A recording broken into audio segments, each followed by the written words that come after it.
আসসালামু আলাইকুম গাইস, আমরা এখন আছি, ঠিক আছে, এটা একটা বর্তমান আছে একটা জঙ্গলে, কিন্তু এই এলাকাটা নাম ভাই আমরা বলতেছি এটা হচ্ছে দলপুরের গজারি জঙ্গল, ঠিক আছে? হ্যাঁ, দলপুরের গজারি জঙ্গল। এখন আমরা এই যে বিল সাইডে এই যে মানে ধানগুলো কেটে ফেলছে, আর এটা হচ্ছে জঙ্গল সাইড। কি সুন্দর কুয়াশা দেখা যাচ্ছে, দেখেন একটু কুয়াশাটা জুম করে দেখান। মাশাআল্লাহ, অনেক সুন্দর। হ্যাঁ, সুন্দর দেখা যাচ্ছে।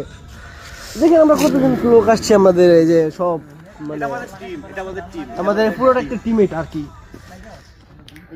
খুব মজা হবে। ঘুমে ধরছে, সে বড় করে হা করছে। এই জঙ্গলের মধ্যে কোনো পোকামাকড় আছে কিনা। এই ব্লগার, কি অবস্থা আপনার? এই টিমের জন্য কিছু বলেন। খুব আপনি ভালো, অনুভূতিটা খুব ভালো। তাই এবারে এই যে ধনপুরের জঙ্গলে এসে আপনার কেমন লাগছে? ধনপুরের জঙ্গল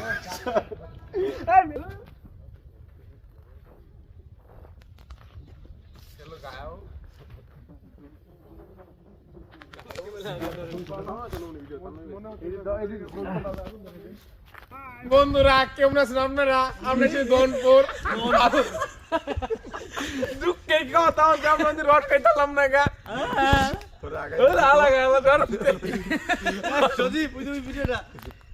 কোনটা জানি? শফিকুল কাকা। আমরা আইসি হইলো ভোর 5টার সময় অন্তরি আমরা গরিব দিলাম না গা। দুঃখের কি একটা হ্যাঁ, পরে কর। আমরা বুটকে মারা খাইছি। হ্যাঁ, পরে কর, যদি পরে কর, তুই কর। আমার তো ডাইরেক্ট ভুলে গেলাম, বুঝছেন? আমরা ভিতরে কাটে না কই দিয়েছি। আচ্ছা, কাটছি দাদা। হ্যাঁ, নতুন গাড়িটা ধরছি, ক। হ্যাঁ, ক ক।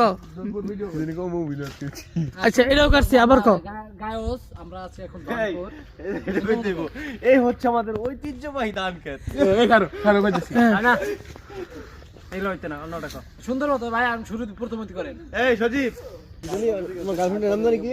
সঞ্জিতা। এদের উদ্দেশ্যে